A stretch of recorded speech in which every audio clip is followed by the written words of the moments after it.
Phone tapping కేసులో దర్యాప్తు ముమ్మరం చేశారు. తిరుపతన్న భుజంగరావులను రెండో రోజు విచారిస్తున్నారు. భుజంగరావు తిరుపతన్న నుంచి ఇప్పటికే కీలక సమాచారం సేకరించినట్లు తెలుస్తోంది. ఫోన్ ట్యాపింగ్ కేసులో భుజంగరావు తిరుపతన్న ఇచ్చే సమాచారంతోనే మరిన్ని అరెస్టులు జరిగే అవకాశం ఉన్నట్లు తెలుస్తోంది. రాధాకిషన్ ఇచ్చిన స్టేట్మెంట్ లో వీరి ప్రమేయంపై ఆరా తీస్తున్నారు. ఎస్ఐబి కేంద్రంగా సాగిన ఫోన్ ట్యాపింగ్ వ్యవహారంపైనే దర్యాప్తు బృందం ప్రశ్నిస్తున్నట్లు తెలుస్తోంది. ఎవరి డైరెక్షన్ లో ఫోన్ ట్యాపింగ్ జరిగిందని దర్యాప్తు చేస్తున్నారు.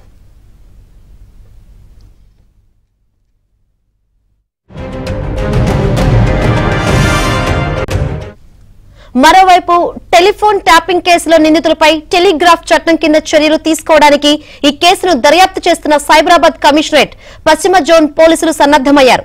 ఈ మేరకు న్యాయస్థానంలో మెమో కూడా అందజేశారు.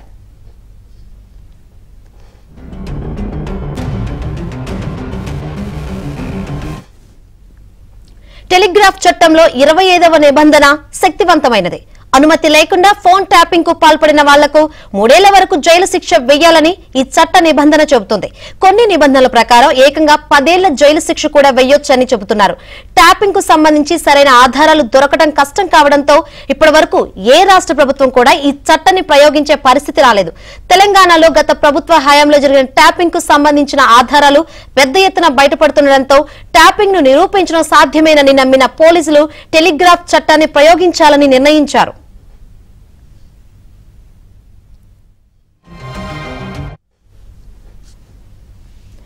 ఫోన్ ట్యాపింగ్ వ్యవహారంలో మరిన్ని అరెస్టులు జరగవచ్చని తెలుస్తుంది. ఇదే విషయం గురించి మరింత సమాచారాన్ని మా ప్రతినిధి శశిని లైవ్ ద్వారా అడిగి తెలుసుకుందాం. శశి, ఏంటి అప్డేట్స్?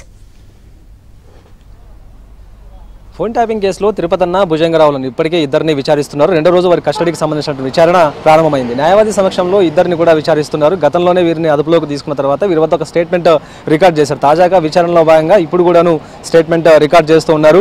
అసలు ఈ ఫోన్ ట్యాపింగ్ వ్యవహారంలో వీరిద్దరి పాత్ర ఏంటి, ఎవరు చెప్తే ఫోన్ ట్యాపింగ్లకు పాల్పడ్డారు, ఎక్కడెక్కడ సర్వర్ రూమ్లను ఏర్పాటు చేసుకుని ఈ ఫోన్ ట్యాపింగ్లకు పాల్పడ్డారన్న అంశాల గురించి కూడా ఇటు బంజారాహిల్స్ పోలీస్ స్టేషన్లో దర్యాప్తు అధికారుల బృందం ప్రస్తుతం విచారణ చేస్తుంది. న్యాయవాది సమక్షంలో ఈ విచారణ మొత్తం అంతా కొనసాగుతుంది. నిన్న మొదటి రోజు విచారణలో భాగంగా కొంతసేపు మాత్రమే విచారణ జరిగినట్టుగా తెలుస్తుంది. ఈ రోజు విచారణ ప్రస్తుతం ప్రారంభమైంది. ప్రధానంగా వీరు సిరిసిల్ల, హైదరాబాద్తో పాటు ఆ తర్వాత ఖమ్మం జిల్లాలో కూడాను ప్రత్యేకంగా వార్ రూమ్లు ఏర్పాటు చేసినట్టుగా తెలుస్తుంది.